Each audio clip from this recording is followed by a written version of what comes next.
Terima kasih Anda masih bersama kami di Kompas Petang. Saya Cynthia Rompas. Saudara Ole Romeni, Dion Marks, dan Tim Gavin sudah sah menjadi warga negara Indonesia. Ketiganya sudah menjalani pengambilan sumpah menjadi WNI di KBRI London, Inggris, Sabtu siang waktu setempat.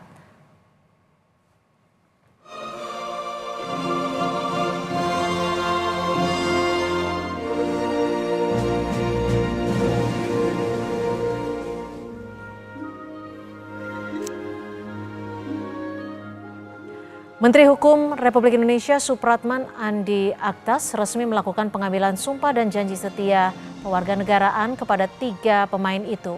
Ketiganya akan segera mendapatkan kartu tanda penduduk dan paspor Indonesia.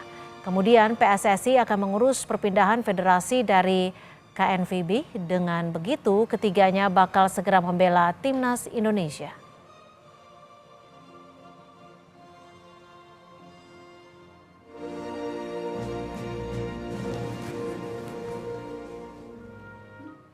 Sudah menjadi warga negara Indonesia dan tinggal kita proses untuk perpindahan federasinya ya. Kalau memang itu kan dia menjadi di AFC, kalau selama ini kan ada di sini di Eropa ya. Dan saya kira luar biasa bantuan dan dukungan dari Pak Menteri. Terima kasih Pak Menteri. Luar biasa karena ini bukan hanya yang pertama, sudah beberapa kali sejak beliau menjadi menteri memberikan support kepada PSSI, dan kalau menterinya mau mendukung seperti ini, kami senang bekerja Pak Menteri. Sementara itu, Saudara, pelatih Timnas Patrick Kluivert dan asistennya kembali menonton pertandingan BRI Liga 1 2024-2025. Kali ini pelatih asal Belanda itu memantau laga Dewa United kontra Persija Jakarta di Stadion Pakansari, Kabupaten Bogor, Sabtu malam. Kurang lebih 30 menit berselang, Ketua Umum PSSI Erick Thohir turut datang ke Stadion Pakansari untuk mendampingi Kluivert menyaksikan partai Dewa United melawan Persija. Kluivert memantau beberapa pemain Dewa United dan Persija yang masuk Timnas Indonesia seperti Egy Maulana Fikri, Ricky Kambuaya, Rizky Ridho, dan Muhammad Ferrari. Sebelumnya, Kluivert juga memantau partai Persita Tangerang kontra Persik Kediri dalam lanjutan BRI Liga 1 2024-2025 pada Jumat lalu. Kluivert duduk bersebelahan dengan Presiden Persik, Gading Martin, yang bersampingan dengan pemilik Persik, Arthur Irawan. Kluivert memantau partai Persita melawan Persik sampai menit ke-75.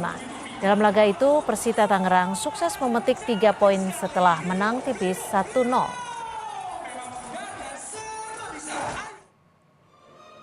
Ole Romeni resmi menjadi warga negara Indonesia dan siap membela Timnas menjelang laga kualifikasi Piala Dunia 2026 zona Asia. Sementara pelatih Timnas Patrick Kluivert terus memantau pemain-pemain Timnas yang bermain di Liga 1. Bagaimana kekuatan Timnas dengan tambahan Ole Romeni dan siapa sosok pemain Liga 1 yang dilirik oleh Kluivert? Kami akan membahasnya bersama pengamat sepak bola. Sudah ada Bung Kusnaini. Selamat sore Bung Kusnaini, terima kasih sudah bersama kami di Kompas Petang. Ya, selamat sore Cynthia. Ya Bung, ini kita bahas Ole Romeni dulu nih. Gimana kekuatan Timnas setelah ada Ole Romeni? Akan seperti apa nanti? Ya, kita tahu bahwa salah satu puzzle yang selama ini kurang di Timnas adalah pemain di posisi nomor 9. Pemain yang merupakan striker murni, yang produktif, yang konsisten mencetak gol. Kita tahu selama era Sintayong banyak gol Timnas itu lahir dari pemain belakang maupun pemain tengah. Bukan berarti tidak boleh pemain tengah, pemain belakang mencetak gol. Tapi diharapkan pemain depan itu juga berkontribusi mencetak gol secara konsisten. Nah, itu yang tidak tercapai meskipun kita sudah punya Rafael Strijk, sudah punya Witan, sudah punya Egy, sudah punya Ramadan, bahkan juga punya Orat Mangun. Tapi kontribusi mereka dalam produktivitas ini kan memang masih terus harus ditingkatkan. Nah, saya pikir kehadiran Ole mudah-mudahan bisa menjawab kekurangan tersebut. Karena kalau kita lihat track record dia, oke, di Oxford memang dia belum mencetak gol dari 3 pertandingan. Tapi ketika musim 2022-2023 dia main di Emmen, di klub Liga Belanda, dia pernah cukup produktif mencetak 13 gol dari sekitar 45 pertandingan. Artinya rasionya cukup tinggi 1/3. Dan itu memberi harapan bahwa dia bisa menjadi solusi dari persoalan produktivitas lini depan Timnas. Lalu cukup pentingkah sosok Ole ini di barisan depan?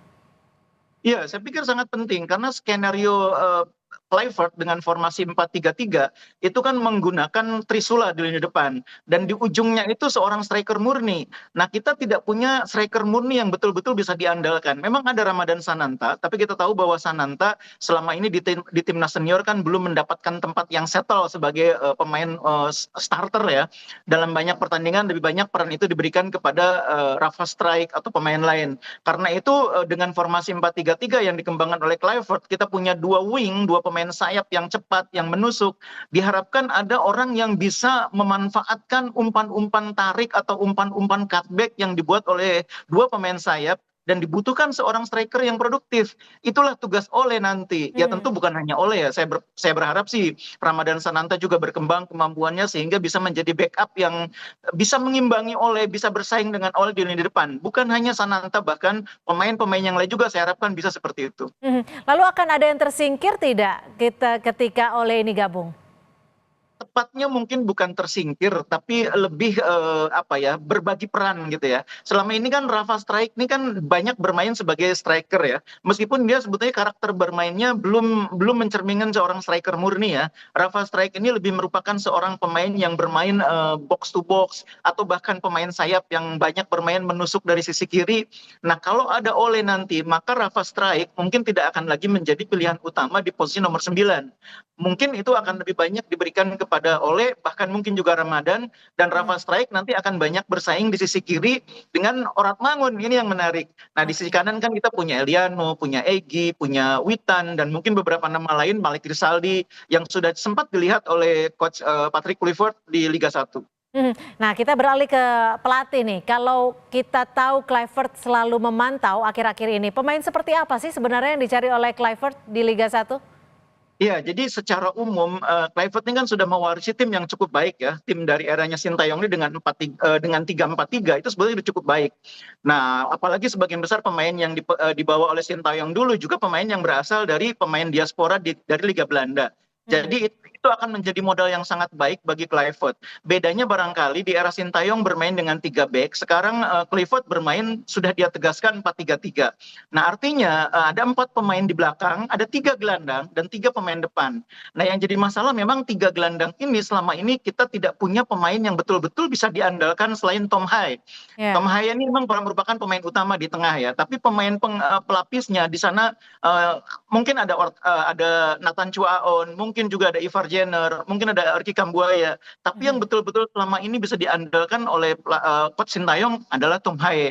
Nah, mungkin itulah yang saya pikir banyak dicari juga oleh Patrick Kluivert dan asistennya di kompetisi ini dari beberapa pertandingan. Oke, nah selain pemain-pemain yang memang sudah langganan untuk berada di dalam timnas, apakah masih ada peluang pemain Liga 1 lainnya untuk dipanggil oleh Kluivert?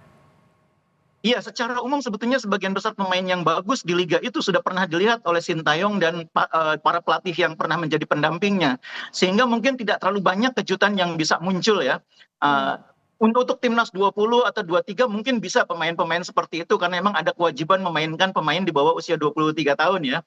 Tapi untuk yang senior sebetulnya sebagian besar sudah dilihat. Nah, yang mungkin bisa dipertimbangkan adalah pemain-pemain yang dulu pernah menjadi bagian timnas tapi kemudian lama tidak dipanggil atau agak terlupakan di beberapa pertandingan terakhir. Nah, itu pemain seperti harus dilihat lagi. Misalnya Edo Febriansah di Persib, misalnya Maklok, misalnya Raihan Hanan, itu juga misal di Persija ya, atau mungkin dari Persebaya mungkin ada Arif Catur Pamungkas, dari Madura United mungkin ada Koko Araya, itu pemain yang dulu pernah dipanggil juga, dan mungkin dengan dilihat lagi oleh Patrick Kluivert akan mendapatkan kesempatan juga. Makanya saya mendorong Kluivert tidak hanya menonton tim papan atas, tapi juga tim yang berada di posisi yang mungkin saat ini ada di bawah. Oke, kalau untuk kiper gimana nih bungkusnya ini? Saya pikir ini salah satu pos yang mungkin tidak akan banyak berubah ya. Kita sudah punya Martin Pas yang kualitasnya sudah sangat teruji. Dan kita sudah lihat juga di Liga, 2 kiper lokal yang paling menonjol itu tidak jauh dari nama Hernando dan Riyandi. Kiper yang lain mungkin saya pikir masih berjuang ya. Mungkin ada beberapa seperti di PSM ada Reza gitu ya. Tapi saya pikir saat ini untuk posisi kiper di timnas, saya pikir Hernando bersama Riyandi masih merupakan pilihan yang paling rasional ya dengan performa yang sangat baik. Kita sudah melihat mereka bermain kemarin ketika Persis Solo menghadapi Persebaya, dua-duanya tampil bagus. Jadi dua ini saya pikir pelapis yang sangat baik bagi Martin Paes. Oke, baik, kita nantikan saja akan seperti apa nanti timnas Indonesia di bawah bimbingan dari Kluivert. Terima kasih Bung Kusnaini. Sama-sama Cynthia.